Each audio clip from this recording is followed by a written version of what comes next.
Thank you for tuning into the I'm Not Emotional podcast. My name is Javier, and a lot of the subject that we discuss on this podcast can fit under the categories of sexually orientated content, suicide, suicidal thoughts, self-harm, drug and alcohol abuse, physical, sexual, and verbal abuse as well.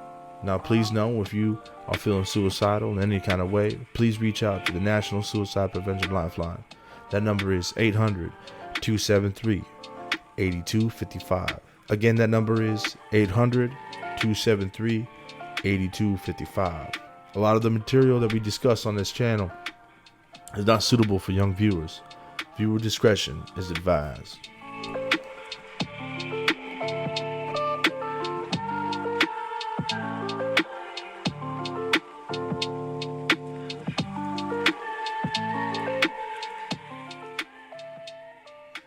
Today is November 23rd, 2021.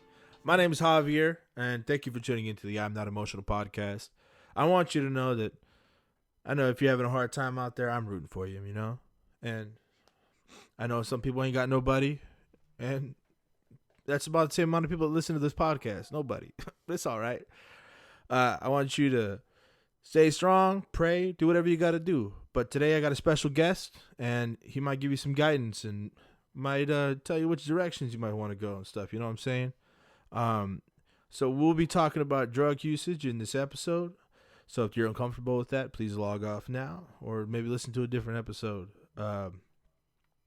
We do not condone usage of drugs, and the drugs we're talking about are illegal in the state of California. I guess illegal everywhere. So without further ado, thank you, Spirit, for joining me today on the podcast. You're welcome. Is there some things you're kind of looking forward to or nervous about today? Nervous. I've been nervous for a few days now. Yeah. Actually, a couple of weeks. Yeah, I guess sometimes we experience things and then we experience stuff that becomes more real than reality, and it really jolts your soul. And yeah, dude. And I went through that. Dude, tell us about it. So when was this and how long ago was it? Man, my mind has been racing through all of the information downloaded into me. I want to say it's been about 3 weeks. Okay. Yeah, 3 weeks ago, and you're still kind of... Yeah. kind of fishing it out and trying to deal with it and stuff? Yeah. It was a pretty intense experience. A long time ago, I used to go around to these music festivals where there's a lot of the new age hippies and different people that are into like electronic music and ravers EDM, and stuff. all that bullshit. And sure. I almost got into it. Yeah, partook in a lot of LSD experiences and mushrooms, and then I was introduced to DMT, the spirit molecule. Okay. So doing it then was a lot different than what happened to me a few weeks ago. Hey, every time you say DMT, are you going to follow it up with the spirit molecule? Well, I mean, that's what they call it. I'll just call it Deems. I mean, it's got so many different names. If you're fucking Dave cool, Matthews tickets, freaking all kinds of different shit. You know what I mean? Anyway, so my prior experience with the Deems, basically, I probably just didn't smoke as much as I did this time. And I experienced a lot of what other people experience and what a lot of other people talk about. But there's this way of using it where if you use a lot of it, you do what everyone calls blasting off. They say, oh, I blasted off on DMT. And I did. Like tripping balls. Bro, it's like, it's not even tripping balls. It's so hard to explain because like what I was used to before is I would smoke a few hits of it and I would get like the crazy fractal colors that you see when you're using LSD, but more intense. And then behind my eyelids in those fractals, I could see, beings, whether they're human or what, trying to tell me something and trying to show me something kind of medicinally. And I remember the first time I ever used it didn't do anything for me. Okay. I was like, oh, it doesn't even work. I guess it's not for me. The second time I used it, a couple months later, I got a little head change from it. And then finally, I was able to really get what it had to offer as far as I knew at the time. And it kind of showed me where it came from. I had no prior knowledge of this stuff, nor did I want to, like, research it. I just thought it was like, whatever. It's one of those fucking tripping balls drugs. You know what I mean? And it showed me where it came from. It showed me a pyramid and these little frogs with their tongues sticking out on each side. And they were just kind of like chilling there. And I'm like, what is this? Like, why is it showing me this? Like, I think about all the different things that our minds are capable of. And a lot of times when you use hallucinogen substances, your mind controls what you see in a sense. You know what I mean? You can kind of, and so I'm like, what is this? I'm not even thinking about this. So after that experience happened, and mind you, it only lasts about 15 minutes, if even that, and then just goes away. So I started studying it. Sure enough, the Mayans used to use this stuff way back in the day as like a vision quest type thing, very medicinal, not for a drug. And so I started doing more research on it, and like people are using ayahuasca in these ceremonies where it's still DMT, but not on such a heavy dosage. It's like a lighter dosage and more manageable, and they do it in a circle of people, and it's this huge healing thing. So I started like realizing, DMT is more than just a drug. It's a lot of people say that it's like our connection to God, the creator. And so I was really intrigued, and I'm like, well, fuck, I got shit in my life that I've been through and dealt with, and I want to fix all that stuff.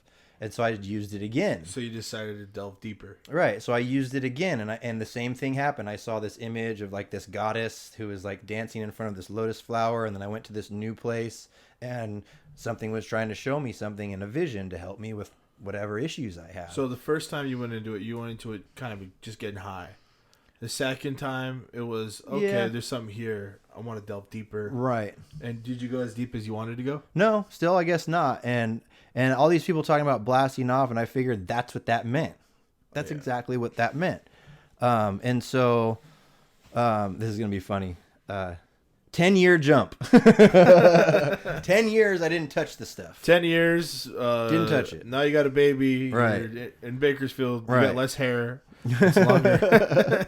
Well, I think what caused me to basically experience, not experiment, with DMT again was I started feeling, now that I was out here in Bakersfield and where I was living and the things that I were doing, I didn't feel like me anymore. I've always been a very spiritual person, and I've always studied esoteric knowledge, and I have been really down to earth and, bottom line, very spiritual person. Okay. That was not happening anymore. Mm-hmm. I starting to feel like I was turning into like this Oildale freaking redneck freaking white boy that was just getting by in society the way that it is. And I didn't like it. I was like, this isn't me.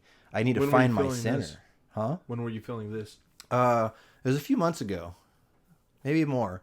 I started realizing that I was getting really far away from my heritage, my belief system, and the way that I should be mentally and spiritually within myself.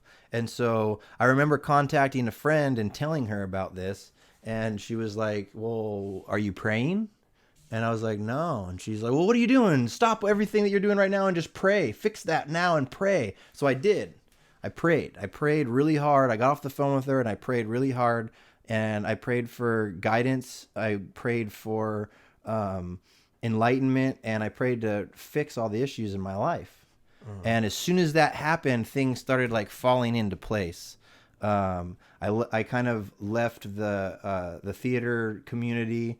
And at first I was like, why did this happen? That kind of sucks. I like this. But I started noticing everything that wasn't good about it in my life, and how much painstaking drama that I was going through with it that I didn't need in my life. And so I was happy. Okay, so I prayed for this. You know what I mean? It's great. And then all of a sudden, out of the blue... what did you get from praying? What do you mean? She said pray. So right now, she's insinuating that it's important to pray. Right. So did you get anything immediately from praying? I did. What did you get? I actually, like, not immediately. Right, but I'm not asking, like, what kind of answer did you get from the questions. More like, were you looking for a sense of longing or, like, comfort that you got just from the act of praying? Because I've done that sometimes. Right. Where, like, fuck, dude, like, I'm lost in the way of the sauce. Yeah. The world, and just connecting with something, or the attempt to connect with something really is comforting. Right. I'm trying to think, like, because I was at work when I did it, and I'm just in the customer's house, and I'm laying the floor, and that's when I had the conversation with her, and I prayed, and there wasn't a sense of relief per se. But I remember a long time ago, a wise woman told me when you pray or use any kind of light magic to really believe 100% in what you're doing, otherwise it won't work. The minute that you start doubting is the minute that it doesn't work anymore. And so I guess my natural way of doing it was I prayed for what I prayed for and just left it at that and just didn't even think about it anymore. Just let it go. You know what I mean? And went on with my day and finished my work. And then things started happening. A week later, I separated myself from the theater community, and then all of a sudden a friend of mine from 10 years ago that I used to hang out with all the time like came back into my life, and she's been staying at my house for a few weeks on her way up to be with her children. You're telling me about that. Yeah, and she and I've been thinking about going into this whole DMT experience again, and she just happened to have it when she showed up. Oh, okay. And I was like, oh, damn. Now it's real. Right. Now it's at the pit of your stomach. Right. Now you're like, you have the joys in your hand. Yeah. And so a few days went by, and she's like, let's do this now. And I said, okay. And usually when I would do it, I would put a little bit in a weed pipe with a tiny eensy-weensy bit of weed at the very bottom of the pipe to plug the hole. And I would take a really big rip in, hold it in as long as I could, blow it out, and then take another hit in without any air, hold it in as long as I could, blow it out, and take another hit in, and that's the third one. That's when you're supposed to do it. It's how they all tell you to do it. And set the pipe down, lay back, and go on your journey, right? And every journey that I did before, like I was saying, you know, it was just behind my eyes. I still felt like I was me and I was here. Well, this time, what we did is we heated up a banger for a dab rig, and her friend tossed in the amount that he gave me into the dab rig, and I fucking hit the dab. And I remember hitting the dab. I felt it go into my lungs, and I remembered the taste. And I handed it. Like? It's such a. It tastes like DMT, man. Like there's no other flavor, but it's the most intriguing flavor and smell that I've ever tasted or smelled. Ooh. Yeah. And I handed him back the pipe or the bong, and I looked at the wall, the outside of my house, and right away there was these swirls of fractals going, like instantaneous freaking boom with my eyes open. And I'm like, whoa, what is this? And I'm holding it in, I'm holding it in, I'm holding it in. And then I let all my air out. And as soon as I let all my air out, I was gone. And it was the weirdest feeling ever, because here I'm expecting the same thing that I've always had. Right. And I was going to, you know, get answers from that. No, I went deeper than I ever did before. I left my body. And for a minute I was like, nah, fuck this. You know what I mean? Like I tried to think of something else, and it was like, it was like, nope, you're going to see this. You asked for this. Damn. We're here. Is rough. And you're going to watch and pay attention and experience everything that I'm giving you. So so when you said you're trying to change it, was that like out of fear? I think so. How did the fear overcome you? How did you overcome the fear? I didn't overcome the fear. So you had fear this entire time. Mm-hmm. Yeah. It was like, it wasn't really that I was trying to avoid it. I was trying to control what I was seeing, like I have every time before. Like, I'm in control of my body. I'm in control of everything. I'm just going to close my eyes and watch this cool vision that I'm getting. This time, I left my body and I went through this feeling of where, like, all the air and in my throat and in my chest just disappeared, and I was no longer in my body anymore. And the images that I was seeing were coming at me really fast, and there was a person there trying to basically tell me, like, hey, you're going to watch this right now. We're taking you where you're going to go. And the weird part is I forgot that I took DMT at that moment. That's and terrifying. I felt like I was about to die. It was the scariest thing ever. It was like, game over. Like, oh, guess what? Game over. And it was gone. And the weird thing about it is that I felt and witnessed myself dying. And because I was like, this is so powerful, that's all it could be. There's nothing else that this could be but that. And then all of a sudden, my mind freaking took me through this story of why this was happening. right? It was this weird thing of me, after it happened, it was like it happened and then rewind and then it went slower and happened again, right?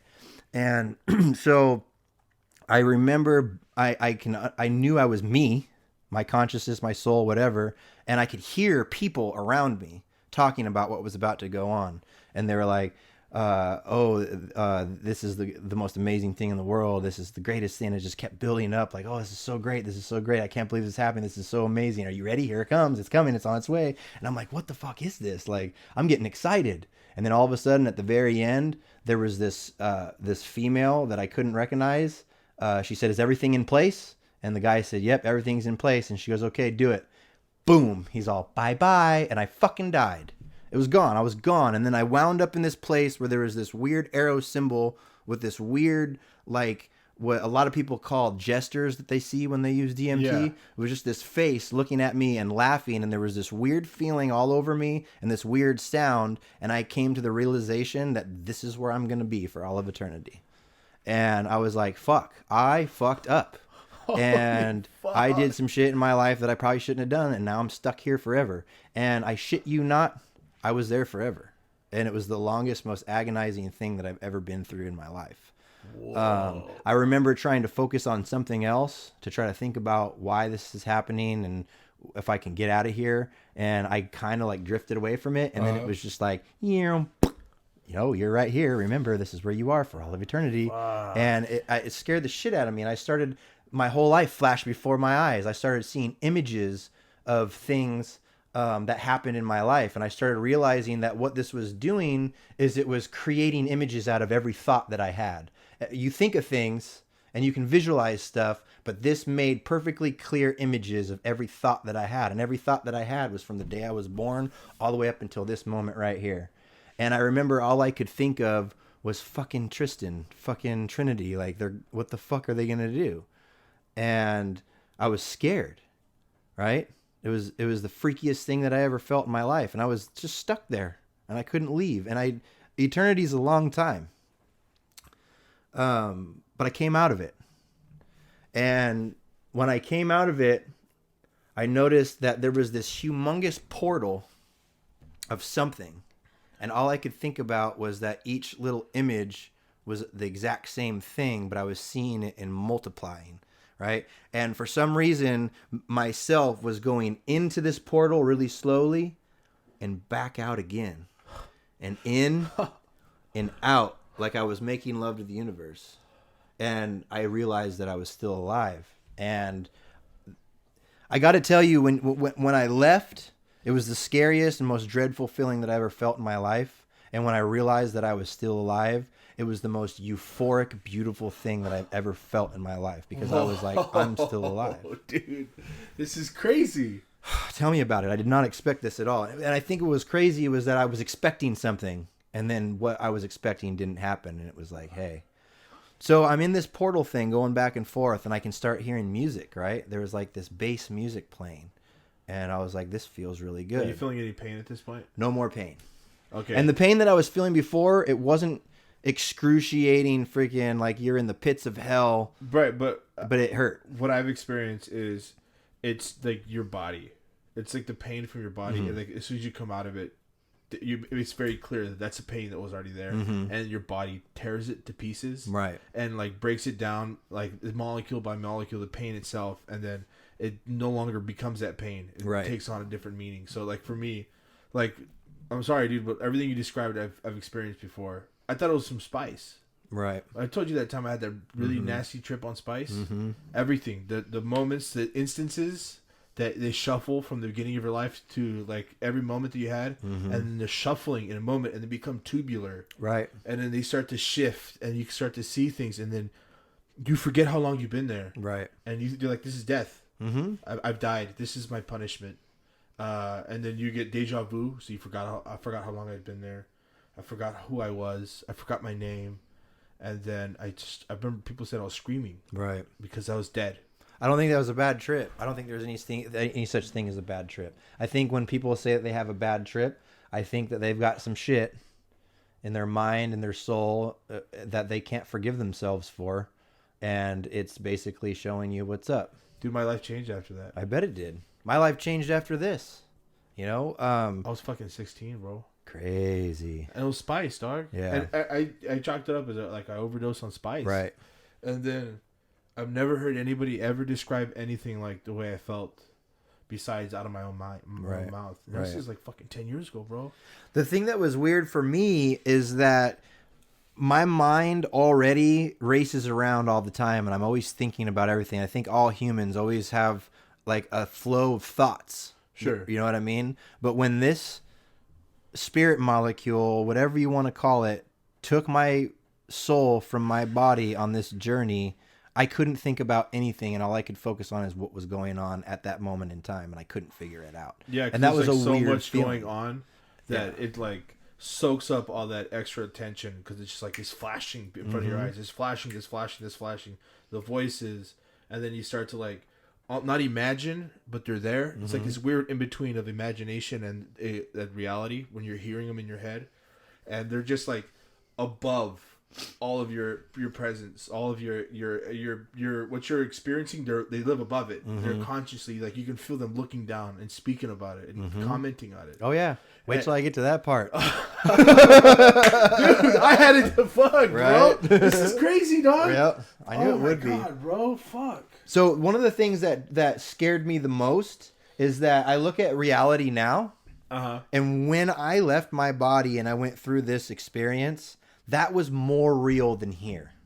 It felt, looked, tasted, and was more real than here. And I'm like, I think that's why I forgot that I took DMT, and I was like, I'm dead. This is dying. Because it was more real than anything. It was more real than this. No, it's almost like you forgot about it. Like it seems so. It's almost like like thinking when you're there and you're thinking back on your physical self, your actual reality. It feels like it's a language that's dead. It feels like it's so forgotten. It's so long ago, even though you've been there for 10 seconds. It's an eternity ago, and you're the universe. You are the universe. The universe is what you experience through your eyes, and that's what you're experiencing. Right. And then the moments that you had experiences, that's ancient times, bro. Yep. That's fucking. It's biblical, you know. So I'm in this freaking portal, and I'm like looking around, trying to figure out what this portal is. All I know is that it felt really good when I was on my way in and felt really good on my way out, but I couldn't wait to go back in because I felt like there was something in there that I needed to go to. And all of a sudden the music shifted to the sound of a helicopter. It was just thump, thump, thump, thump, thump, thump, thump, thump, thump, thump, thump. And I'm like, what the fuck is going on, right? And all of a sudden, like right up here on either side, I can hear like radio frequency. And then I could hear two voices that sounded like medics, and they were freaking hot shot medics. They knew what they were doing. Like you could just hear the confidence in their voice, right? And their voice started coming more and more clear, and all I could hear was, "There you go, there you go, there you go. Yeah, that's right. Let it out, let it out. All right, you're all right." And they started laughing like they've done this before.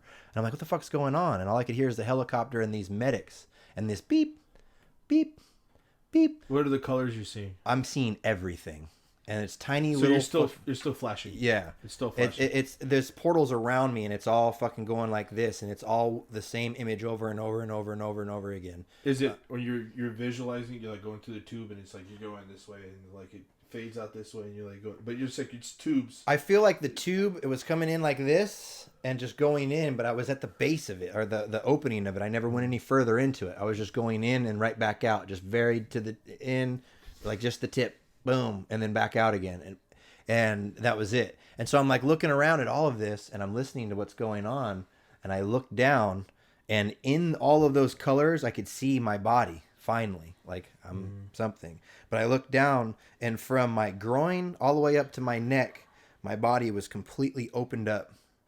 And there was tubes going into my body. And I started getting this feeling like some crazy cancer or disease was completely ripped out of my body because I had this sense of relief even though my body was fucking open. And that didn't scare me. What scared me was dying before. But now that I'm coming back, this didn't scare me. This was the coolest shit ever. And I've got these two fucking hot shot medics on either side of me that are reviving me and bringing me back to life. And so as this is going on, all of a sudden I can hear people congratulating me. Really? And it was voices that I knew and people that I knew. My mom was there. She died a couple years ago. My grandma was there, and they were all telling me, "We love you, baby. It's finally done. You're okay. Everything's good." And there was all this sense of some kind of healing happened. And I'm like trying to figure out where I am and what's going on. And I remember hearing somebody telling Trinity that I've been through so much in my life, but I've loved people so much, and I've always done right by everybody, that I deserved this, and it's finally done, and it's finally okay, and everything's going to be fine, and all this kind of stuff. And then all of a sudden I'm at this ritual gathering, and the person that I had talked to that told me to pray, her name's Jessie. She's an ex-girlfriend of mine. We went separate ways because our lives were going different. She went on this like super Jedi medicine path where she learned how to do theta healing and ayahuasca ceremonies and all these like deep, new age medicines. And she's a fucking Jedi. She's great at what she does. Well, all of a sudden, her and her new old man are there, and I'm there. And it's like I'm on my way to coming back, and they just experienced all this with me. And they were like, "Oh, I could finally breathe. This has been so long that we've been waiting for this, and I could finally breathe, and everything's fucking awesome, and everything's going to be great." And I was super happy because I was like, I think I got what I wanted. Things are fixed. And I remember being tripped out because all these images started coming in of weird shit, like me being the president of the world, me having everything that I want, me with the person that I want to spend the rest of my life with. And all this stuff was so good, and everything was so warm and good feeling. And then all of a sudden they got up, and I could see them like they were there, like real people like me and you. And she started speaking in tongue in this whisper, like she was paying for what happened right now. And she was saying these things in tongues, like she was doing it really quick, like it was the end of the ceremony, you know what I mean? But she was like, "This is what I have to say these incantations for this to be real." And then all of a sudden she started speaking in English with her boyfriend, and she was like, "A couple of years here, and a couple of years there, and a couple lifetimes here, and a couple lifetimes there." And it was almost like what was happening to me right now wasn't supposed to happen for a few more lifetimes. But because of the agony that I was going through and the stalemate that was happening to all mankind, this had to happen right now. And so they fudged it. You know what I mean? They fucking used these words that I couldn't understand to fudge time so that in the likeness of God or the existence, the universe, this could be allowed to happen and not be breaking any laws. Right? And it was beautiful to see them there doing that for me when I don't even know the guy, but I know her. And I started coming back too. And I remember I fucking opened my eyes and I could see my wall again, and there was people around me. And my friend Mama Life that I haven't seen in 10 years was like, "There you are, you did it. That was so beautiful. I experienced all that with you." And then zoop, I was gone again. And I was back listening to these people whisper about why this happened and what needs to happen from now on. And then I finally came to, and I was just fucking out of it. There was fucking puke all over me, and I didn't even know that I puked. Trinity came around and put her head on my shoulder, and she was like, "Hi." And I said, "Hi." And she goes, "Are you okay?" And I was like, "Yeah. But I just want to spend the rest of my life with you. That's all I want to do." I was so happy that I was alive and that I was coming back too. And I still had forgotten that I'd taken DMT. But when I finally came to and I was out of everything, all I could think of was, who did that to me? Mm-hmm. What is powerful enough to do this to me? And the only thought that I could have in my brain that would make sense was the source. Fucking God. The creator. The creator of everything. All the universes, all the galaxies, all life, all everything could only have that much power. That was the most power that I have ever felt. It was like I was squeezed to the brink of nothing and then brought back with the biggest love. And It was so profound and so fucking scary that I cry about it every day almost. I was fucking that was some scary shit. The fact that I was still alive fucking boggled my mind. And still does. And I remember, shortly after that experience, when I would try to go to sleep at night, I could feel like I was going back into that shit, and it scared the living fuck out of me because I thought I was going to die, and I was afraid to sleep. So I wouldn't sleep. Because every time I would start dozing off and going into that freaking REM sleep where you're going to dream, I started getting into that image of where it fucking took me in the very beginning, and that was the scariest point, was the very beginning, going into that death. And so I started having those flashbacks, and it was scaring the shit out of me. And I'm like talking to my friend, and I'm like, girl, what is this? Like, I've never experienced this before. And she's like, well, neither have I. She makes this stuff and like produces it for medicine tribes and stuff.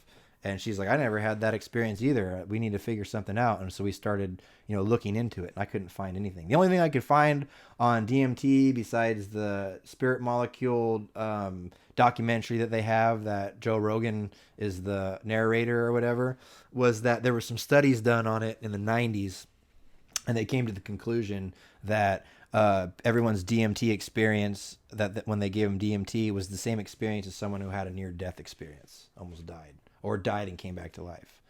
It was like exactly the same. So you would say that, because when you're describing this whole, your family's there and they're talking to you and it's like a ritual and it's like about you, it's for you. Mm-hmm. It's like this common belief. You think it was your subconscious flavoring the trip, or was it the trip that kind of spoke the truths and is what's flavoring culture? Well, like I was saying, is, do you think art imitates life, or do you think life imitates art? That's a good question. You know what I'm saying? In terms of like this whole escalator into the sky, the family sitting there, you say, hi grandpa, hi grandma, everybody that's died in your life that you love. It wasn't anything like that. No, it wasn't anything like you hear from, the different religious groups that say, oh, you see the freaking light and you go to the light and the pearly gates and all that kind of stuff.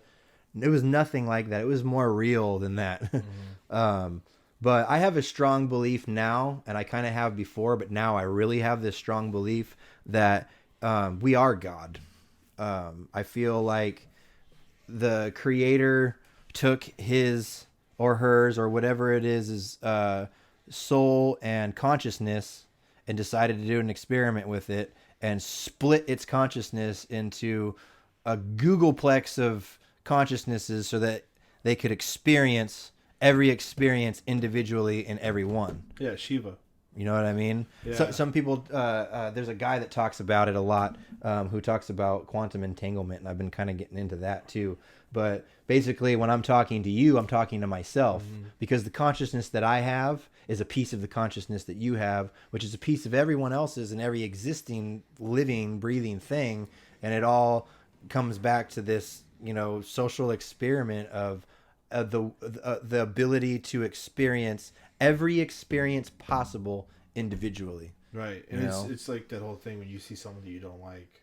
You meet someone you don't like. Usually it's something in yourself that you don't like. Right. That you're seeing reflected in that. And Alan Watts talks about this stuff, the bodhisattvas, bodhisattvas or whatever the fuck I want to say. We're all one. Mm-hmm. We're all the eternal being. And it's funny because he talks about how people go and they go, hey, you go to the spiritual teachers and goes, hey, I'm fucked up. I can't control my thoughts. I'm all messed up in a lot of ways. And then the great spiritual teacher looks at him and smiles. Mm-hmm. And then he's scary because this guy's a great magician. He sees right through you. You feel his eyes seeing right through you. He thinks you think he can see every terrible thought you've had and right. Every confliction, every desire. Really, he doesn't say that. He looks at you, and his job is to say, "Oh Shiva, oh boy, you can't fool me." Right. You're coming off beautifully in this act. You're coming off as the person because we're Shiva, man. We're all part of the same larger spiritual being. And when they say that when you die, you meet your maker and you have to be judged by him, I think we judge ourselves. Yeah, I like that. I like that whole thing. I like the idea of what hell is. Mm-hmm. And it talks. You see the movie Jacob's Ladder Mm-hmm. with Anthony Robbins, Mm-hmm. and talks about angels or the demons that are torturing you are really angels stripping you of what in life you're unwilling to let go of. Right. And and it's painful because you don't want to let them go. Right. It's just stuff. And I remember my friend that I brought up, my ex, telling me, Jesse? Jesse, when you go into this whole self-healing thing and healing yourself, that is really scary and really painful. And I was like, yeah, of course it is. I mean, I get that. It has to be. Well, now that I've begun this healing, this self-healing, I had no idea how painful and fucking scary that it could actually be. So, excuse me for a second. Ugh. it's supposed to be the most terrifying thing you will ever experience, so that you would listen to it. And I did. And it's gotten me to the point now where I don't want to drink. I don't want to smoke. I don't want to do anything to hurt me because every fucking day is really important. And it's all, and I don't know. I have this feeling inside of me that yes, consciousness and our souls are all eternal and all this kind of stuff. But there's that one part of me, because of where I went, that when we're done here, that's it. And I'm scared of that. Why? I don't know. I can't put my finger or my heart on why that's so scary. Maybe it's because you're not doing what you're supposed to be doing with the time that you got. Guaranteed. Yeah, I've gone through this, man. When I've come to the realization, or maybe not realization, but I've accepted that this is it, and it gives you no other choice, or else it'll tear you to fucking shreds to live every fucking day like it's one little square of finite squares, man. You know what I'm saying? There's one thing that I've been listening to a lot lately because for the last few weeks I've been super scared of death. And it's not that I'm scared that I'm going to die one day. Since you tripped or before? Yeah. It's that I'm going to die right now and that's going to be it. This thing's going to come back and go, ha ha ha, remember me? And I have to keep telling myself that I went there because I took a substance and that substance took me there. But that substance was so strong and so powerful that I feel like it's around us all the time. But that was just my way of connecting with it. And so I mind my P's and Q's and I watch my step because it could just pop up at any minute and go, remember me? Bye-bye. And so it's had me to the point where, I mean, bro, years ago, I fucking ate a sheet of acid and I've taken so many psychedelics and I have a strong mind. I've never lost it. I've never had to go to a mental hospital. I've never had to deal with any of that. But this has fucking broke my brain to the point where I want nothing more to do in life other than spend every single day with my son and my girl and heal myself from everything. So when you came out after you had the meeting with your family, the voices spoke to you and they told you what you needed to do. They didn't tell me what I needed to do. There wasn't any like, you need to do this. It was more of a realization of now you know what you need to do if you don't want to go here. If you don't want to go to hell, which is what I figured that was. The first half? Yeah. Then you need to get right. And I remember a while back, I had partaken in a theta healing session with one of Jesse's friends. And theta healing is basically like a hypnotherapy where the doctor, if you want to call them that, dives deep into your subconscious to bring things out. And there are past live things that your consciousness and soul are attached to. And he took me to a place where it had to have been, tons and tons of years ago, where I was part of a tribe that didn't treat me very well, and did harm to me in physical abuse, mental abuse, and sexual abuse. And it was like the tribesmen's medicine men that had some weird, twisted, powerful thing that they had over me. And I got shunned from the tribe and had to learn how to live on my own without people. And that was one little glimpse of things. And I look at all of the stuff that I've experienced in my life right now and listen to how people say, oh, everything happens for a reason. You know what I mean? Everything in your life happens for a reason. And I remember, things happening that felt cosmic to me, because it's like, what are the odds of this just landing in my lap and this having to happen in my life, and I have to deal with this? There's no way around it. And so after this DMT trip, I now know that I want to dive deeper into my subconscious and my soul and figure out why. You know what I mean? I know that the major thing got ripped out of me because I watched it happen, or I felt it happen, and I looked down and saw the aftermath. It was like cancer leaving me, and now I need my chemotherapy. I need to continue on a path of mentally and spiritually healing myself so that I don't go back there, and I can feel that I'm worth life and that I'm worth people's love within myself. I need to forgive myself. You know what I mean? For everything that I don't like about myself. And and since you've had this voice speak to you, if you don't do it, you'll get sick. Mm-hmm. You'll die. Mm-hmm. I've already felt it. The anxiety that I have sometimes, my heart feels so much pressure, and I'm like, okay, breathe, breathe, breathe. You're just scared. There's nothing to be scared of. You know what to do. Everything is good. Think about the end, not the beginning. You know what I mean? Because the end felt good. The beginning is what hurt and got scary and made me realize, oh shit, what the fuck's going on?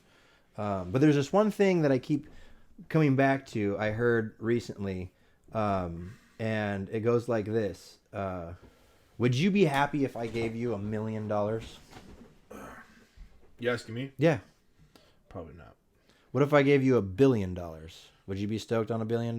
Yeah, probably about as long as it takes to get over $1 billion. Right. So, let's say I was to give you $1 billion right now. Would you take it?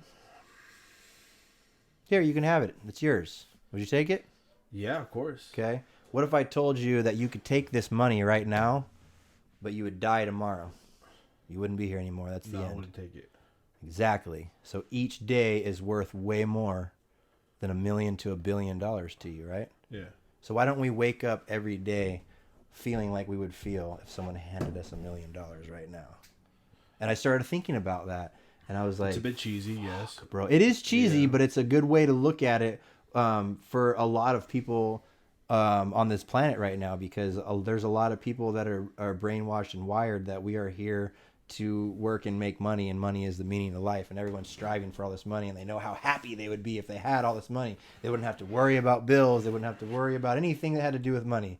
And so I think about that a lot, and it's like I want to get to the place where when I wake up every day, I feel like $1 million. You know what I mean? And I haven't yet because I'm too scared to die, and I need to get over that. A friend of mine last night just told me, dude, drugs fucking do things to you, bro. And like, you have a life and you got a kid and all this stuff. Like, fuck it. That was an experience that you had. Just move on. It's just drugs, man. It's just drugs. Quit it. Quit that shit. And I was like, that's a good way of looking at it. But it fucking rocked me to the core. So it's been tough. You know what I mean? Right. It's been really tough. It's dude, the journey of journeys is the journey itself. Overcoming and this personality, this persona that you have developed over your life, Mm-hmm. and then defeating it and replacing it with something more productive, something that's more peaceful, that's loving, that enjoys the finer things. Because it's like when I was a kid, man. I was a teenager, and I just had this ugly view on everything. Everything was ugly. Nothing was cool enough. A bunch of bullshit thoughts, dude. Just like there was an oil, like a sludge that had corrupted every thought that I had, every word that I spoke. And then I tripped down that shit, dude, that spice. And I remember after that, I took more time to enjoy music. Right. And now look, it's like, people tell me, I say I love you too much. It's like, fuck, bro. He goes, you say I love you a lot. And I was like, bro, I'm going to say it every day till the day I die. If I love you, I want you to know that I love you. Yeah. Like, Spirit, I love you, dog. Yeah, I love you too, man. And I want you to know that. And it's just, it sucks that some people live their life not saying I love you. Because That's that human experience. It's too cool. They're too cool to say it, man. That's that one part of the human experience that they have to experience. I don't know. It's weird. It's weird, man, when you meeting normal people. Maybe not normal is the word, but like people that are kind of still asleep. that was my whole reason really for that. I'm glad you said that, because when I was told by Jesse to pray because I haven't been praying to get back to center, that sounds more like what I was trying to explain when it came to I didn't feel like myself, that I was changing into something that I didn't want to be. It was, I was awake and I woke her up. And when she woke up, she went on this freaking journey to South America and went all these places and learned all these crazy ancient healing ways. And she studies it and practices it and heals people with it and makes a living out of it. And she's great. I went back to sleep. And I didn't know that could happen, but I guess it can. I was already awake, and then I fell back asleep. And I needed to be reawakened. And the spirit molecule did that for me. When people talk about ego death, I remember learning about spirituality and all the different things, especially with my Native American heritage and all the different stuff that I study. And it was like, oh yeah, ego death. I get that. I understand that. I didn't understand that shit. I thought I did. Now I do. That experience that I had. Shit oh, in bro, the world, dog. bro. All it could make me think of right away. I'm like, well, it made me think of a lot of things, and I've been thinking of a lot of things for a few weeks now. But I look at how our world is and how we have this freaking Congress and presidents, and these different parts of our land have different world leaders, and there's this system put into place, and there's money, and there's cars, and there's business, and there's all this stuff. That stuff doesn't mean shit, bro. That is nothing. That's fake. That is all fake preoccupation that we're doing to fucking have something to do in our lives. None of it's needed. We don't need all that shit. We don't. I mean, yeah, we could say that we do because there's so many different kinds of people in this world that need leadership in order to fucking survive. And there's a lot of bad people in this world. But I also believe that if you gave the worst people in the world a nice strong dose of DMT, that they would probably never do anything bad again. Sure. I mean, that's a nice thought, but I feel like the world's a lot more complicated. It is. Because I feel like the evil people in this world, I don't think like yin and yang, bro. It's not pure evil. There's a little bit of good in everybody. Every evil, and there's a little bit of evil in every good. All I know is this shit's got me to the point where I don't ever want to do anything that could be considered bad ever again. Again. Anything. I don't want to. I've never really stolen before, but I don't want to steal. I don't want to lie. I don't want to freaking do anything to hurt anybody. I don't want to do anything to hurt myself. I don't want to do anything vindictive. I've never been a person to do those things, but I definitely won't ever again. I mean, I've fudged a little bit. I've dabbled in, selling a little bit of weed here, there, but that stuff's considered bad and illegal, right? I don't want to do any of that shit anymore. I remember my friend just the other day was like, "Hey, I need a freaking a tag on my car. Let's go around the neighborhood and see if we can find a tag." And I'm like, "Fuck that, bro." That's no good, bro. Right? It's it's like you're getting it for free, but you're paying for it in right. Way. Right. You're the attack on yourself, bro. Like, so I used to be a thief. Mm-hmm. When I was a kid. I used to steal all the time because I liked the way it felt. Right. All the time. The rush. This is like 5 to fucking 16. I steal everything.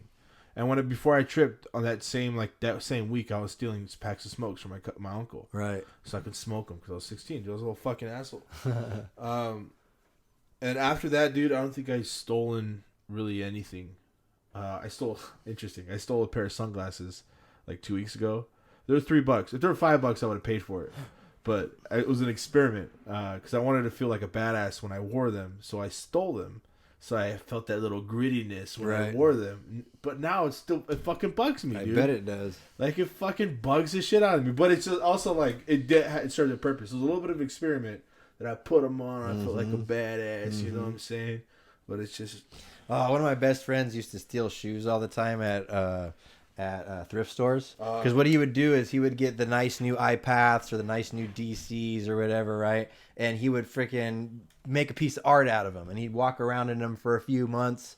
And he would have these badass fucking shoes with a badass paint job and different things on them. He would freaking glue crystals on them, all this different stuff. Make these badass shoes. And we would go into these thrift shops to try to find sunglasses because we wanted to put art on sunglasses so that we could sell them at shows. And he would freaking find a pair of shoes that he really liked and he would take his shoes off, put them on the shelf, and take those ones, put them on, and walk out. And everyone used to say, why do you do that? That's stealing. He's like, it's not stealing. It's trading.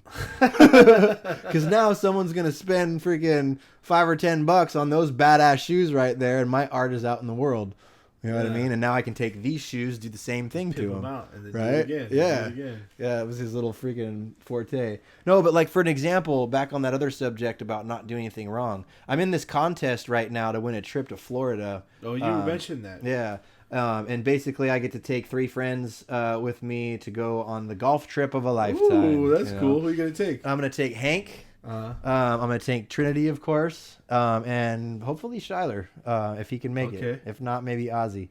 That's cool. Yeah, but so we're at like the quarterfinals, and then there's the semifinals and the finals. I'm battling this guy between first and second place in the quarterfinals. And if I get first place in the next 2 days, then I go on to the next round, and then there's that round, and then the final round. And you're playing golf this whole time? Huh? Are you playing golf this whole time? I mean, no. All it is votes, dude. All I have to do is put the link on my Facebook and get all my friends to click on the thing and vote for me. That's it. Takes 2 seconds. It doesn't cost anything. Doesn't give you spam. Doesn't do anything. It's just how your friends do. Every 24 hours, your friend can vote again for you.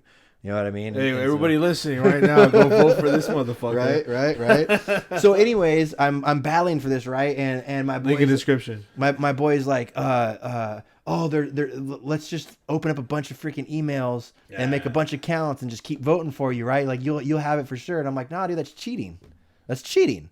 I mean, I had someone write a comment on my link, said, hey, you need votes? Hit me up. And I looked at their Facebook page, and it was a voting service that you can sign up with, and they'll just give you hundreds of votes a day. And you can't use those. It's cheating. And I'm like, I'm not going to do that. It's cheating. If I'm going to win this thing, I'm going to win it fair and square. That's the way you enjoy it the most. Right. You know what I mean? And it's things like that I don't want to do anymore. It's nothing like that. Like before, maybe I would want to like push the limits and cheat a little bit on a test or something. You know what I mean? Or in college, I didn't really cheat too much in college, more like high school. But still, there's those little things that I just don't want to do anymore. I don't feel like it's the right thing to do.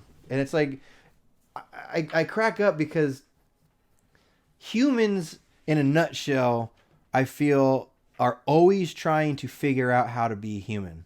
We create all these laws and we change so many different things, and we cancel so many different things, and we start so many things, and it just feels like since the dawn of human beings, we've always tried to figure out how to be human. Let's regulate this. Human nature is this and this and that and that. But in all reality, and I'm not saying that it's a good thing, but these humans that are killing other humans and all this, that's human nature. Anything that a human does is human nature. But we're just trying to figure out how to mold ourselves into these perfect beings. And we can't figure out how to be human. We're always trying to figure out how to be human. If you go out into the woods right now, do you think that bird on the tree is trying to figure out how to be a bird? Fuck no, he knows how to be a bird. That deer knows how to be a deer. Animals know how to be what they are. But it seems like humans are always striving to try to figure out how to be the perfect human. And in all reality, bro, with this like feeling that I get about how I don't want to cheat, I want to do all this stuff, we know what's right from wrong. We don't need a lawmaker to tell us if it's right or wrong. Yeah, we know what's right or wrong. And in terms of like trying to like figure out how to be human, I think you can break that down even further. I've always said this, and I'll continue to say it. I think intelligence is a burden. Oh, big time, bro. And like I've met people in my life that they suffer. They're the most brilliant people I've ever met in my life, bro, and they are the most tortured souls. Yeah, brilliant, smartest people I've ever met in my fucking life, and they're torn to pieces by themselves. And I've also met fucking just dudes just like fucking figuring things out, sort of sometimes. And they're the happiest fucks, dude. They're like puppies, bro. Yep. They're like, ignorance is bliss. The bliss that they have in their life is because they were granted a gift. And those gift was the absence of higher intelligence. Have you ever seen the show Shameless? Yeah, I fucking hate that show. So I just finished all of the seasons, and Frank is one of the main characters in it, the dad to all the kids. Yeah. The main Gallagher. He's the perfect freaking example of exactly what you're saying brilliant right now. Yeah. he is, because if you look at everything that he does, he's one big piece of shit, bro. Yeah. He just throws all kinds of junk into his body. He treats his family like shit. He's always trying to get over on people. He's the freaking biggest scam artist in the world.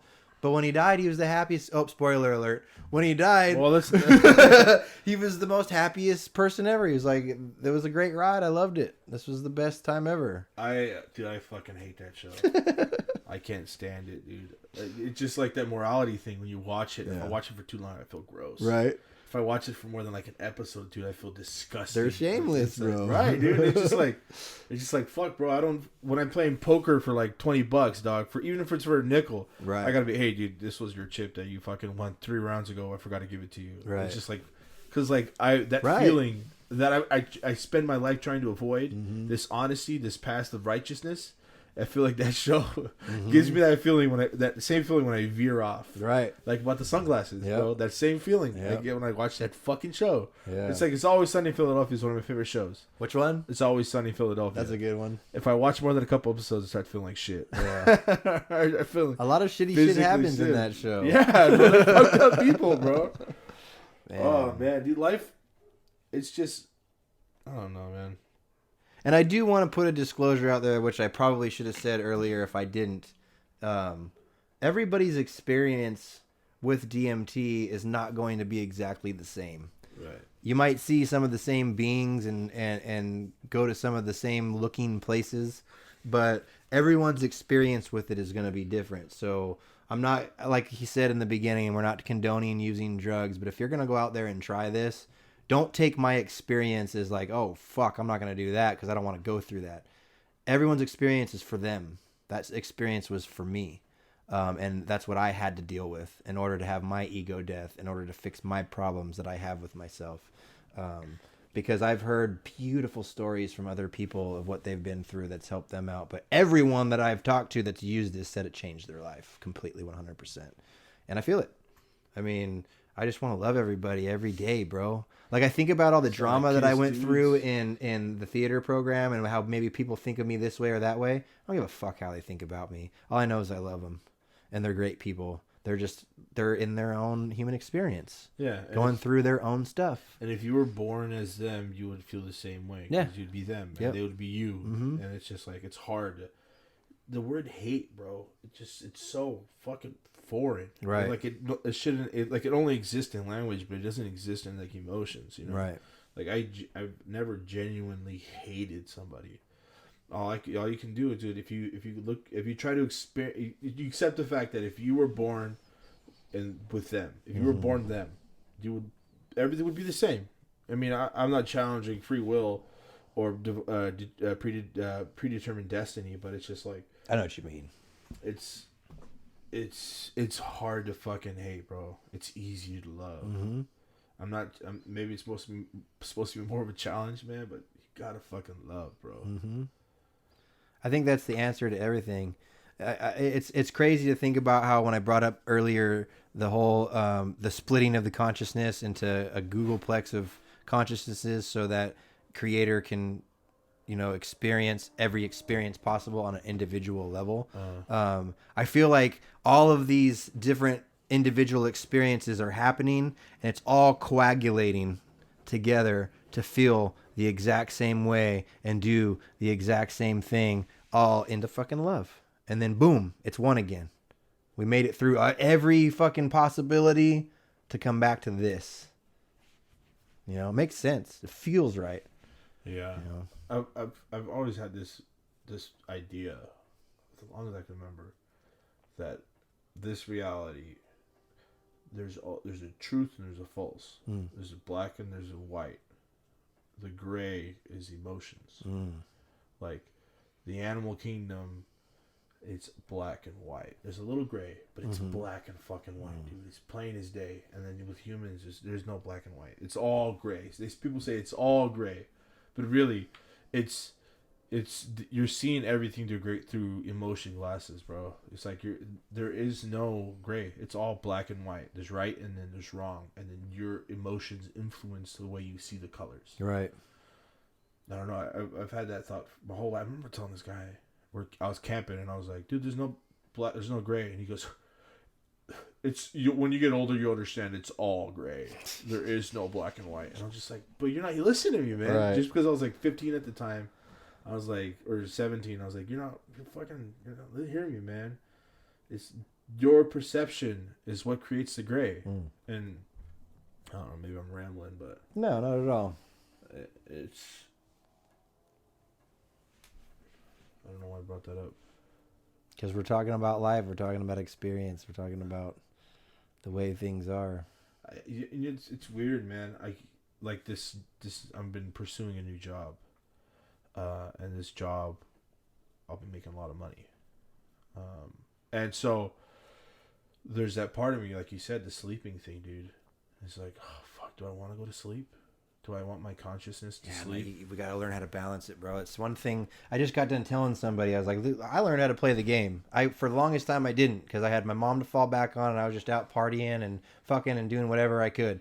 And I learned how to play the game. I finally figured out how to get a fucking house and 3 vehicles that are legal to drive on the road and pay my bills and do that quote unquote American dream by playing that game.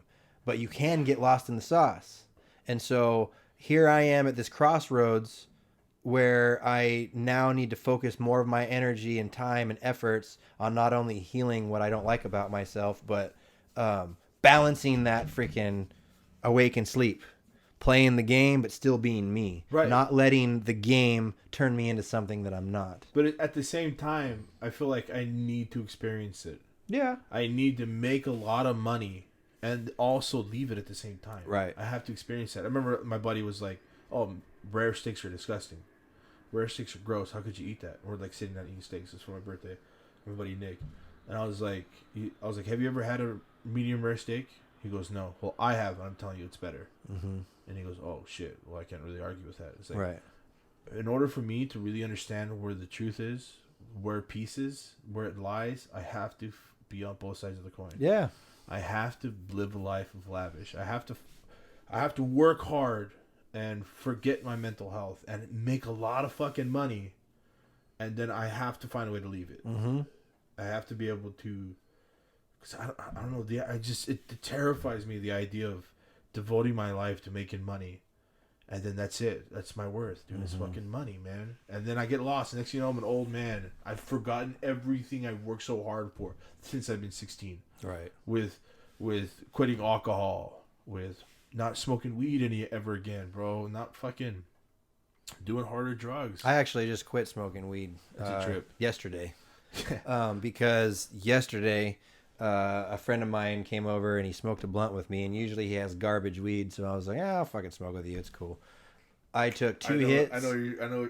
I took two hits and freaking I fucking gone. Right? And I was so fucking high, and I'm like, shit, I have to go take care of something. And so I remember driving down the road. Like, I wasn't too high to drive, but I was definitely high to the point where it started giving me that anxiety that some people get when they smoke weed.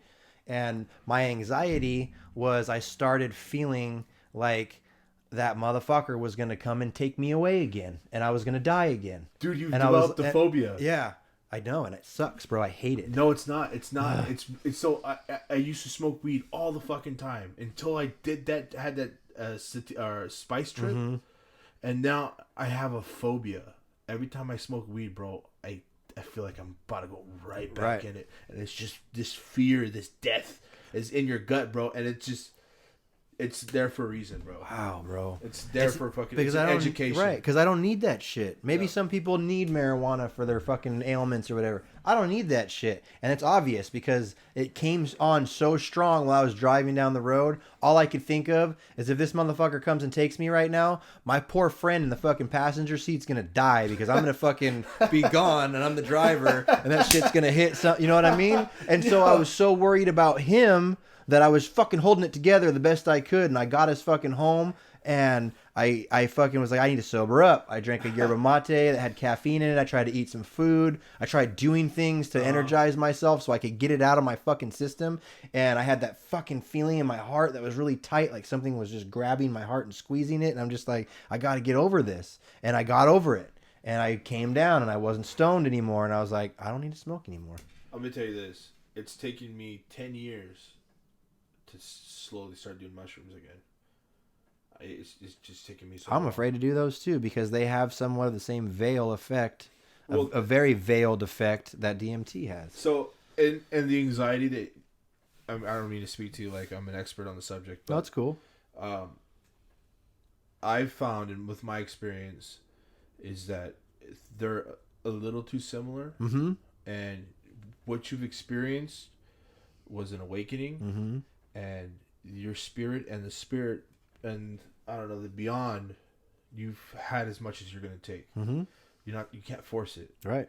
You can't do it anymore. I'm not gonna. And it's just like, and it's an education. It's just like smacking you in the back of the fucking head. I remember I told my aunt, I told her that I did it. And my aunt, she's like, you know, probably someone that I should never really talk about my drug usage with because her and I both lost my mom to, you know, painkillers and shit. And so we're like anti-drug.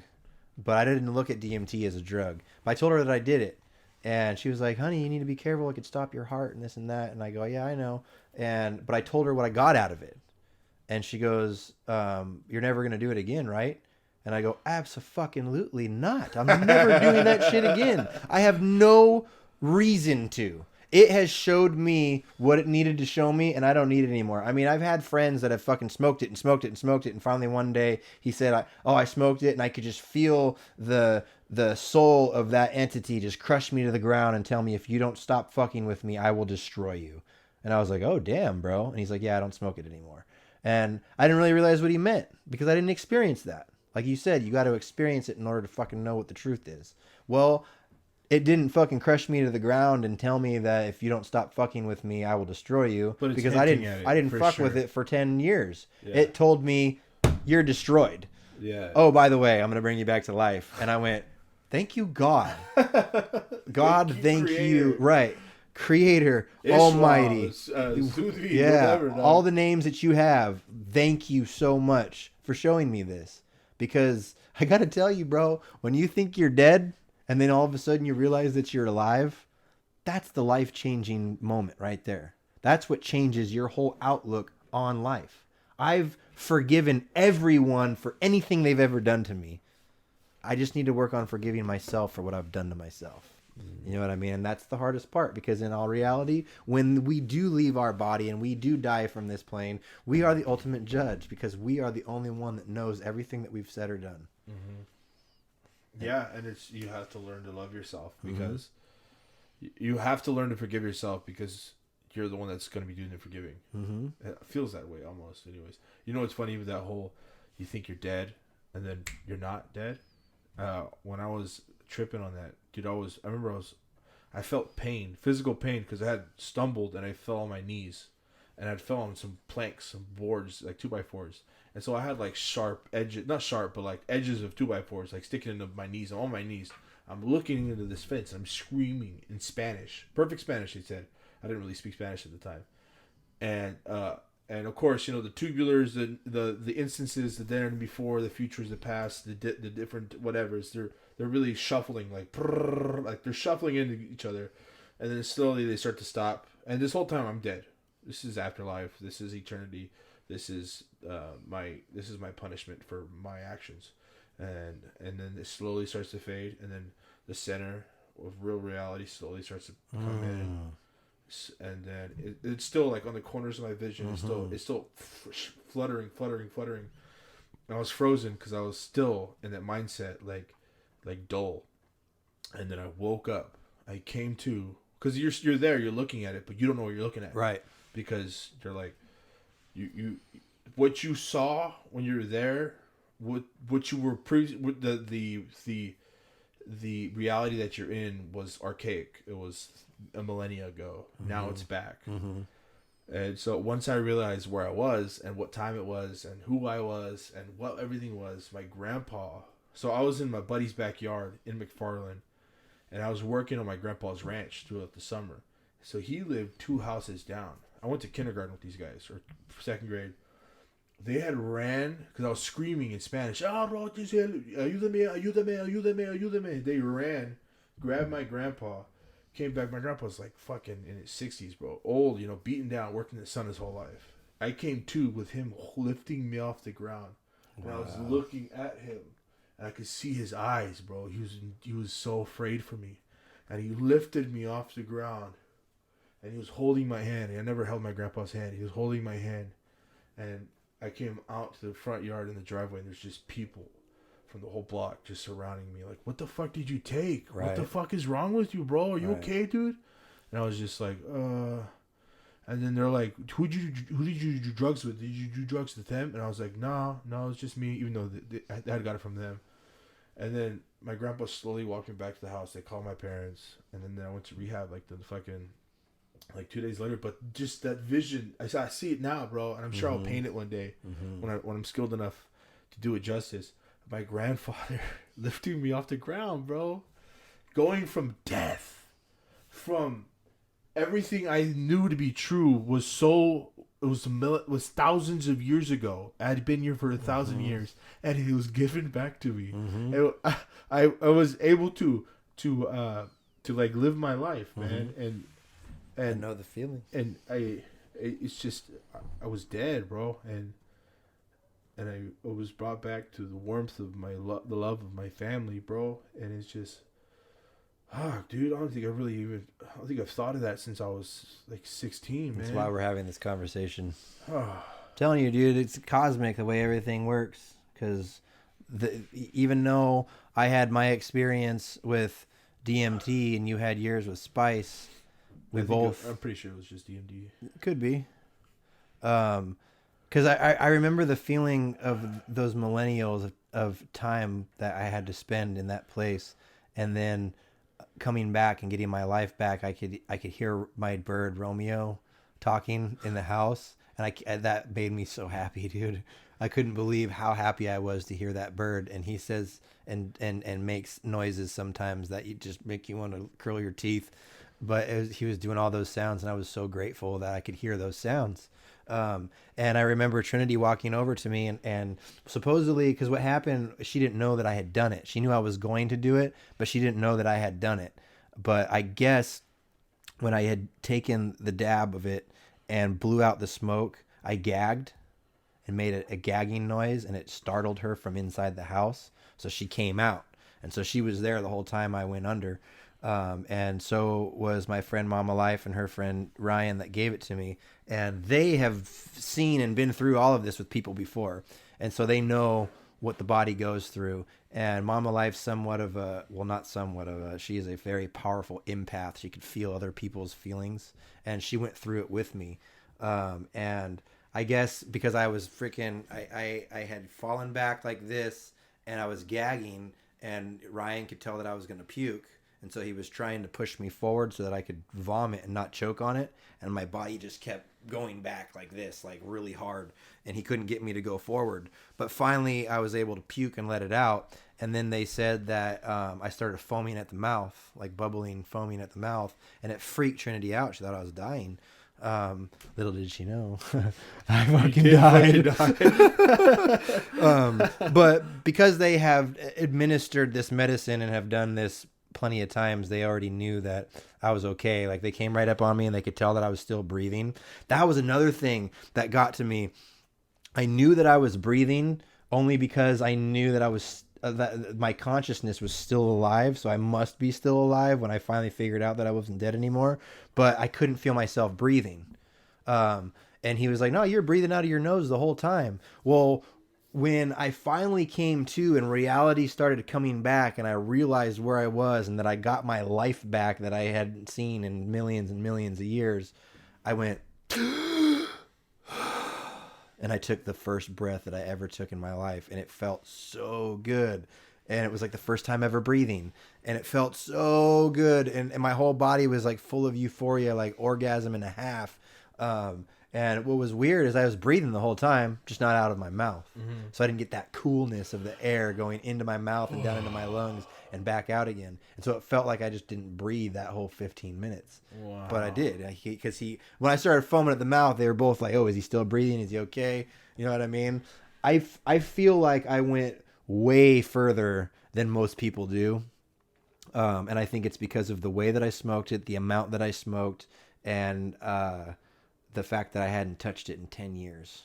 because my friend Ryan that administered it for me, he's been smoking it on and off for quite some time, and he's searching for stuff. You know what I mean? He's like, man, I can't tell you how much I feel like everything's changed to very electronic. That's why I think that we live in a simulation and all this kind of stuff. And I've, heard all the stories of how, well, we live in a simulation. And I try to tell him, I go, look, man, you do realize that our brain operates on electricity, right? And all energy in the universe is basically like a gigantic electronic fucking thing. It's a natural energy, is electricity. So I can understand why you think it's all electric.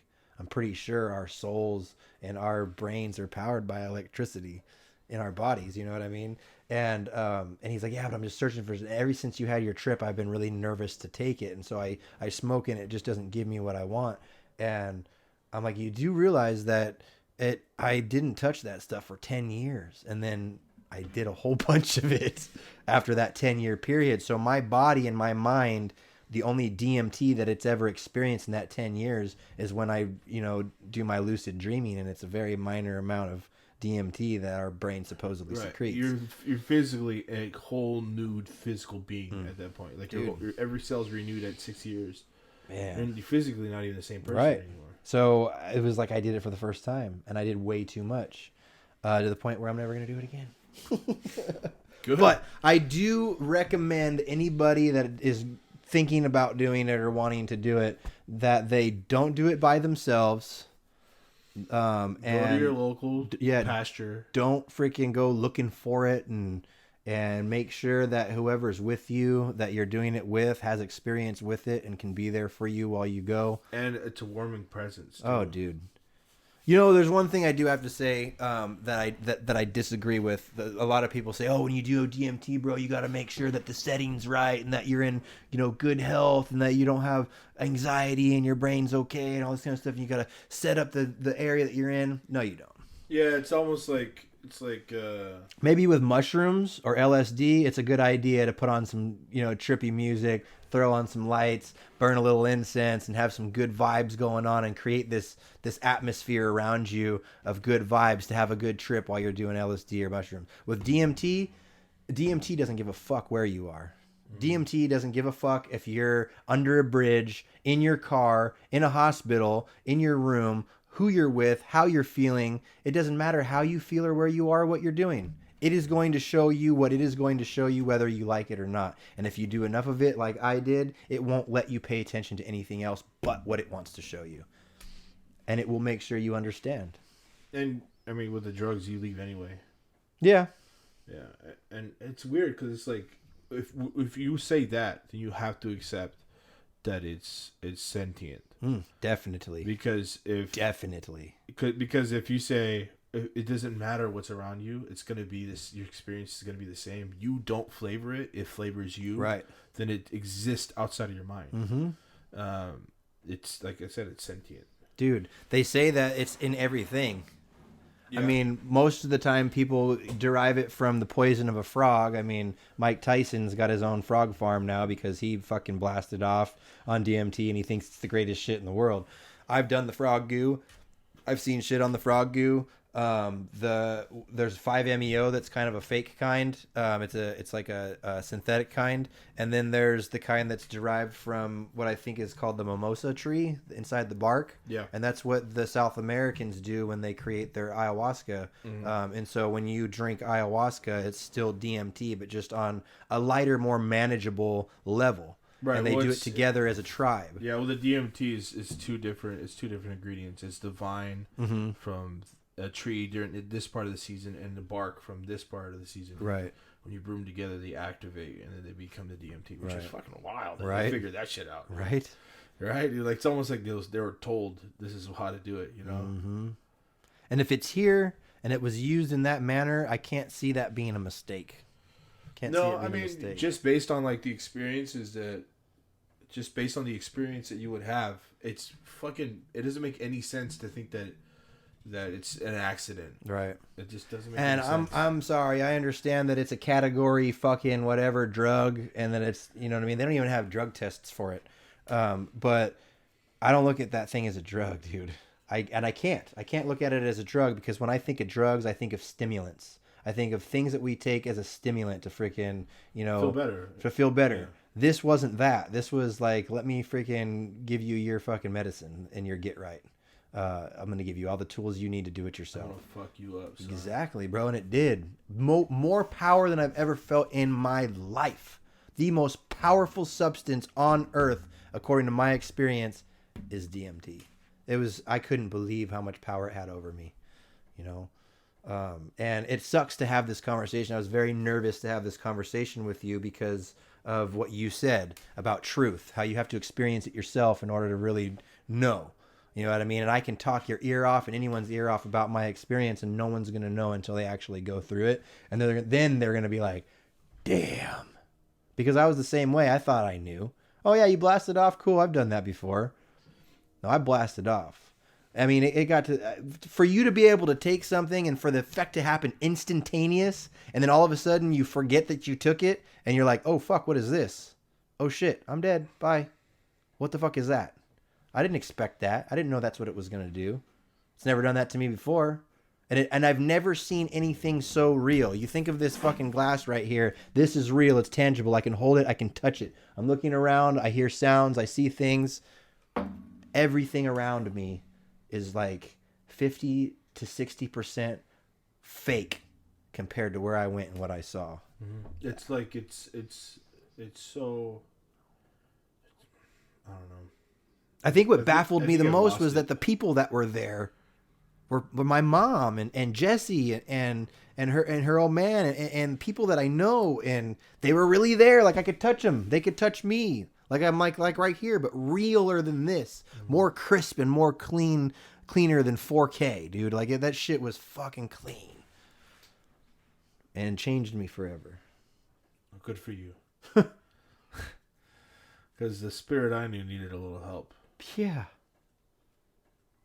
I got it. I know where I'm going. I'm excited for you, man. And a big part of me, like anytime like someone's like, oh, I want to try DMT, there's this huge part of me that tells them to don't do it. Don't do it. Don't do it.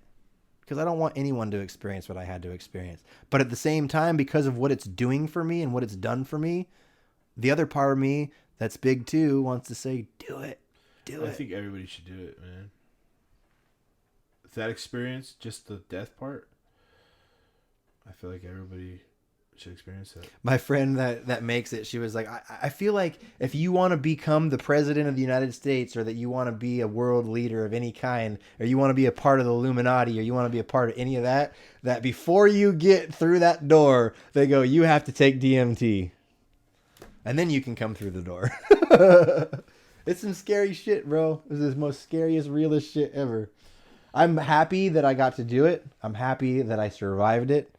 And I'm super excited for what the future is, but I'm also super scared because I get stuck in this phobia thing and I have to do something to get my brain off of it, like something to not think about it. Otherwise I get stuck and like people are like, are you okay? Are you okay? And I'm like, yeah, I'm okay, but I'm really not okay. You know, because it fucking jolted me that much. I'm glad that I was able to come and talk about it. Right on, man. Yeah, dude. It's weird. I don't know. It feels nice to fucking think about this kind of stuff, especially in terms of. See, I'm trying to like word my words. I'm terrible at that. In a way that doesn't. I'm not trying to make this about me because this is your experience. True, but you had that experience as well. But it's I watched the hair stand up on your arms and the look in the pupils of your eyes, like you recognized where I went and where I came from because you were there too. You know what I mean? And I think that's why we had to have this conversation. And dude, I thought I was alone. True. I thought I was alone too. I thought I was the only person that ever experienced that in my life, bro. It just, I don't know, never sat down and talked to anybody about this. Of course, I didn't feel the whole family thing and the voices were, I mean, it's been 10 years, so... Mm-hmm. Maybe I could recall them at one point, but right now it's what the smell that sticks out the most is the death, mm-hmm. the millennia, the thousands of years, the omnipotent beings looking at me, and the fear. Fuck that fear, bro. I've never experienced that fear in my life. I never will again. And it's funny because like people have near death experiences, and I don't know. I know when I'm lying, and when I say I've had a near-death experience, it doesn't feel like I'm lying. Right. You know what I'm saying? Me too. Like Me too. Like my buddy goes, "Are you afraid of death?" I was like, "Nah, man. I'm not really afraid of death now. I mean, I'm not afraid of. I'm afraid of pain. That's real. Like dying in a painful way. That's shitty. I don't want that. But what's to come afterwards? I don't know, man. I don't really fear that. I don't fear because the idea of fearing something because you don't know it, it just seems like a stupid reason to fear something. You know what I'm saying? Mm-hmm. So it's like, I don't know. It just feels stupid. So to go somewhere that knows all your shit, because you know how they, like I was just saying, you're the only person that knows everything that you said and everything that you've done. To go, what's that? Oh, this fucking, what the fuck is going on? What happened? I don't know, dude. My phone's blowing up. Is it? Yeah. Mine started to earlier too. I could feel it in my pocket. It's because what we're talking about, bro. The spirit's coming through. No, but like, what was I just saying? You lost me. Damn. Sorry. It's okay. Oh well, that's cool. It'll come back, bro. Yeah. Yeah, man. I appreciate you coming today, bro. I'm glad we got to talk about this. I needed to talk about it. I still do need to talk to Jessie about it because she was there. I want to meet her. Yeah, she'd be a cool person for you to meet. She lives in Texas right now because Texas is a little bit... Which one's the one that's at your place? The one that's at my place? Mama Life, she's still over there. How long is she going to be in town? Probably through the end of the month. Yeah, you think she might be interested in coming on? Maybe. That'd be really cool. Yeah, I'll talk to her tonight about it. Can I meet her first? Absolutely, dude. Yeah, she's super cool, bro. She, I'm going to give you a little history on her. She's been dying of lupus since she was 15 years old. Holy fuck. And she's 35 now. And the reason why we call her Mama Life is because she's the happiest girl that I've ever met, ever. All the time. Everything makes her happy. She keeps a smile on her face, even though she's battling these, human body ailments. She still has such a great attitude. You know, she's getting ready to go into surgery and have her kidneys taken out and stuff, and that's pretty scary, but she's still just so happy. Is she native? No, she's a white girl with dreadlocks and glasses. She's super cool though.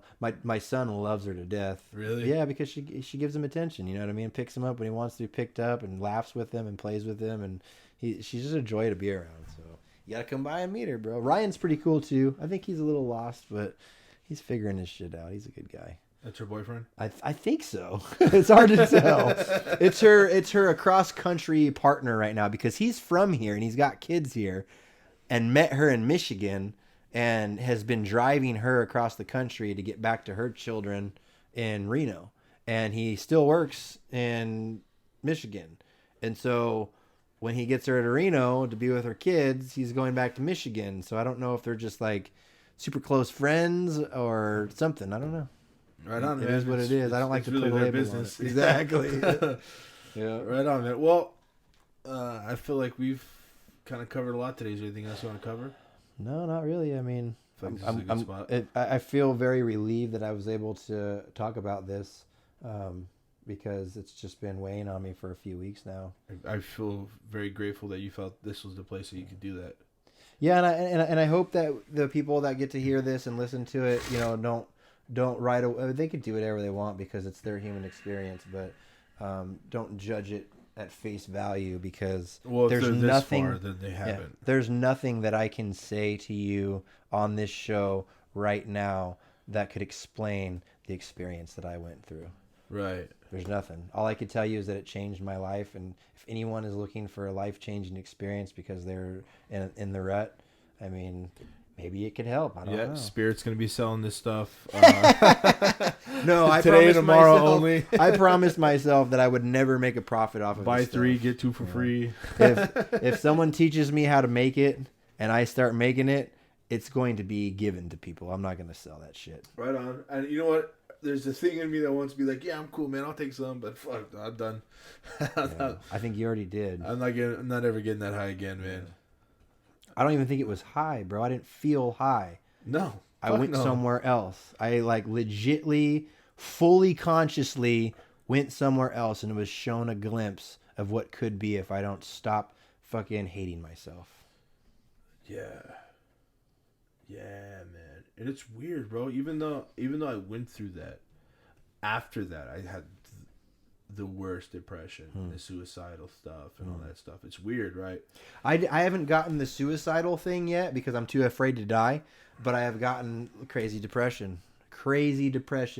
But I think, like my friend Jesse says, we have to feel our emotions in order for them to do what they're supposed to do and heal from them. If we bottle them up and we don't feel them, then they're going to make us sicker and sicker and sicker and sicker until we're fucked. Sick, bro. Yeah, dude, yeah. I remember I've never been afraid to feel sorrow. I've never been afraid to feel what I need to feel. And a lot of it has to do with that experience. I remember I talked to my dad, he goes, because he's a Jehovah's Witness, he goes, in the afterlife, there will be no pain. There will be no sorrow. And I was like, whoa, well, hold on, man. Mm-hmm. It's like, you can't have joy without sorrow. Right. Just like you can't have front without back, man. Mm-hmm. It's like, you can't have a wave that's all trough or a wave that's all crest. You can't have one without the other. You can't have sorrow without joy. You can't have joy without sorrow. And he goes like, no, you don't understand. It's beyond your understanding, your grasp. And it's like, well, if it's beyond my understanding, my grasp, and it's not for me. Right. We were given these emotions for a reason, man, and they're here because we like. I guess we just like difference in normal day interactions. You know, I don't know. Either way, man, I appreciate you coming on. Yeah, thank you, man. I was, like I said, I was super nervous to come and do this because I feel like I'm, if it was the creator that came to me through this medicine and that was just for me, I don't want to disrespect it by telling the world. You know what I mean? And so I was very nervous about it, but I also feel very relieved and almost like I might be able to sleep better tonight because I was able to get a lot of it off my chest. I mean, I've been talking with, the people at my house and my girl about it since it happened, but this is different because it's people that aren't right there with me and went through it with me. It's like I'm kind of telling the world what I went through, and it's very relieving in my chest. I feel like I've been squeezed for a really long time, and now I'm like, I want a cigarette. Even though I'm trying to stop. I'll tell you right now, a big part of this podcast is being able to let people talk, man. Yeah. And like fucking the best way to get that weight off your chest is to talk it off. Mm-hmm. And so that's kind of one of the main reasons why I do this. And I'm glad that's the effect it kind of had on you. Yeah, let's get it grateful, out there, bro. I'm grateful, dog. Let's get it out there. We can get it on freaking iHeartRadio, man. Like, yeah, podcast right. people can actually subscribe to. That'll be the fucking day, right? That's what we do this for. We want to share our experiences with the world. We do this because I feel like it's the purest form. Yeah. Yeah, man. I mean, I feel you. And look, hey, man, I appreciate you coming on. I do. I love you. Love you too, man. And I'm grateful for our friendship. And it's funny, every time we hang out, I'm reminded of that. Sometimes you forget that kind of shit. You let other voices kind of, not that they're about you, but like just normal life. You're like, I need to focus on this. Mm-hmm. I need to focus on that. Spirit needs to figure that shit out on his own. Mm-hmm. But it's just like, no, dude. Spirit's in your life for a reason. Because he's maybe supposed to be the spiritual thing that helps guide you and makes you feel more open to more spiritual experiences in your life. Well, I'm on my way to that because I know now that I am not put on this earth to fucking put tile on people's bathroom walls. I want to go through my own personal healing, and I want to learn how to do it myself, whether it's theta healing or past life hypnotherapy or whatever kind of new medicine I could learn how to do after I heal myself. Right. And I want to help heal other people, and I want to make a living doing that. Right on, man. I mean, my name's Spirit, for crying out loud. Why don't the fuck I do something that has to do with my name? You know what I mean? My name is Javi, dog. Right? Fuck. I gotta fucking rediscover this Javiness, man. Yeah. You can't fucking lose. Like, you're saying it's your name, but like, yeah, but it's a ness, Mm-hmm. you know? Mm-hmm. It's a ness. Absolutely. It's like my Javi-ness, bro. Mm-hmm. Like, I can't lose that shit. Right. Because I'm not Javi no more. Right. like I've worked hard to like just get rid of that Xavier-ness. Yeah. Like when I say the name Xavier, it doesn't even feel like my name anymore. Right. My name's fucking Javi, bro. Yeah. I'm not even Xavier anymore. I haven't been for years. That guy's way different than who Javi is. I've always loved Javi. Thanks, man. Xavier's kind of a dick. Yeah, he can be. He's very selfish. Right? Yeah. But there are, there's going to be a part that comes up in a movie or a show that I got going on where I need a little bit of Xavier to fucking bring that part in, get that scene just right. Waleed was no Javi. Waleed was all Xavier. Oh, man, you guys did wonderful on that. I'm glad you came and watch the show, man. Yeah, My Mañana Comes, people that are listening, was a hit. Yeah. So we had a bit of an issue, and I haven't really talked about it on here. A bit of an issue. Some actors protested the show the first weekend, right before we went up. And then Ivan, the director, who's on the last episode, came on and filled in for one of the lead roles. And then Maya Blackstone came on and filled in. She learned all the lines and got off book in a fucking week. 1 week. Woo. And fucking killed it, bro. Right. And I'm grateful for this because it's done two things. It's let me really enjoy being an actor and doing theater, and it's also I've garnished a bit of a reputation from people that have watched the show. Cool. I've been invited to audition for several shows because of it. Flowers for Eldranon, I was asked to audition. She told me that she's gonna be contacting John to make sure that I go to the auditions. Sweet. And there's a couple other was Dollhouse. So I don't know. Maybe this might be the thing that that guy Ryan. Mm-hmm. He came up to me. He's like crying, bro. He was like, I don't know why you're not more well known in town. He goes, you need to do more stuff. Yeah. And he goes, whatever I do, I want you in it. I was like, whoa, right, fucking 80. Like that guy's big fish, dog. He is big fish. That guy's big fish, bro. It feels good, man. Yeah, for it sure. Feels like I've always seen that in you, man. I've always seen that. Thanks, bro. Yeah. Appreciate it, man. You've ever since, and it was when you came on at the first show I was with you, and you changed your voice, and you had this accent. Floyd Knowles. Yeah, dude. Holy or crap. Muley.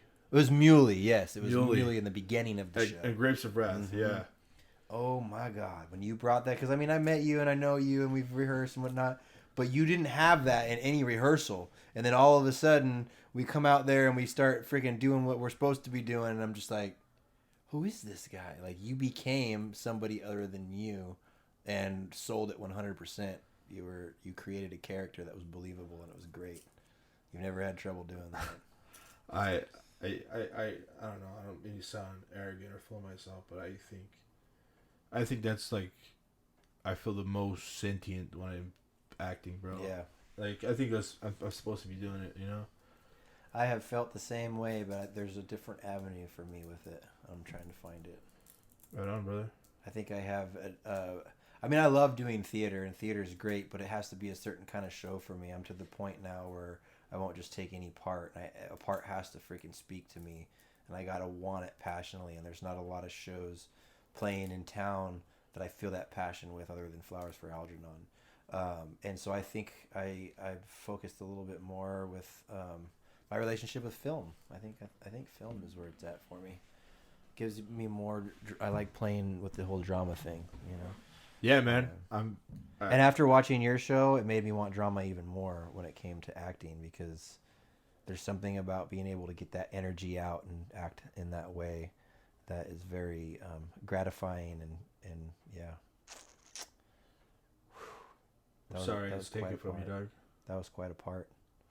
Yeah, I don't think it was taken from me. And the guys, it's just like I was telling Mr. Spitzer the other day. I was like, I'm not gonna let the way I was treated stop me from what I wanted to do. You know, that's just one little thing. I just needed to take a break for a little while. I needed to recenter. I needed to wake up, and I needed to spiritually be sound. You know, that's why I'm going through what I'm going through. It's gotten, dude. I just worked for the first time ever. It seems like today I went and fucking started a floor job, and I haven't done it in a while because I just been at home with my boy. You know. How's your boy doing? He's doing great, man. He's getting ready to walk. I miss him already. I've been gone for, what, an hour? Almost. I got tomorrow off. Yeah. I just got the... That's annoying. Sorry to interrupt you. You're fine. Yeah, but I got a little bit of work tomorrow. Freaking cruise over afterwards, whatever. What? Meet the peeps if you want to come over. Yes, I would love that, dude. That Nobody's sounds really fantastic. at my house anymore. I'm thoroughly You can't stand weed fucking the stray cats, dog. You Yeah, fucking shoot them away. I got new couches, freaking clean up the house, shoot off the friggin' stray cats. Shoot Just off the chilling. stray cats, dog. It's way more homey over there now. Right on, man. I'm really excited to meet Mama Nature. Yeah, Mama Life. Mama Life. Yeah. Or Mother Nature. Yeah. You'll understand what I mean when I told you why her name's Mama Life when you meet her. I have a good feeling that we'll get along really well. Yeah, she's a good girl. Well, I think that's a good of a place of any. We are at an hour and 40 minutes. Nice. And the spirits did not take away this recording. Nice. It was meant to be. It was meant to be, dude. So, for people that don't know, me and Spirit had recorded an episode about a month ago about Spirit, about his life and his experiences before this DMT trip. And an hour and 45 minutes into it, it all got erased. Yeah. It no longer exists. I couldn't find it. It wasn't backed up because we were in the process of recording it. And it was lost, and I was devastated because I was so eager for it, man, and it was going to be beautiful and stunning, and it was fucking lost. Yeah, I was a little upset about it, but me being Spirit, I was just like, it obviously wasn't meant to be. Yeah, and you told that to me, and I was like, all right, that's okay. That's not bad. I can deal with that. Fuck it. It is what it is. Mm-hmm. And then I walked away, feeling like all that wasn't meant to be heard. It wasn't meant to be listened, and a lot of the stuff you talked about, maybe it was a good thing that it wasn't. It didn't get real loud and get real heard. Mm-hmm. But this, I think, was, and I think it was because of this. Yeah. Because this was supposed to happen. This was supposed to get recorded. I was supposed to be touched by your experience and feel more comfortable with myself. And people that are listening, I think they're gonna walk away from this feeling more educated about what DMT is and the effects that it does have on people, man. Yeah. It's so profound that when I came out of it and everyone was around me, I couldn't help but to think like they have no fucking clue what I just went through, and there's nothing I can do to show them that. And I felt alone, even though I had everyone around me and they were loving me and they were taking care of me and they were nourishing me back to normalness, getting the shower ready for me, getting food for me, all this stuff. All I could think about was like, they have no fucking clue where I went and what I went through. And that's crazy. That's for me. Delicious, brother. And I think that's a good note to end it on. All right, brother. Thank you for listening to the I'm Not Emotional podcast. My name's Javier.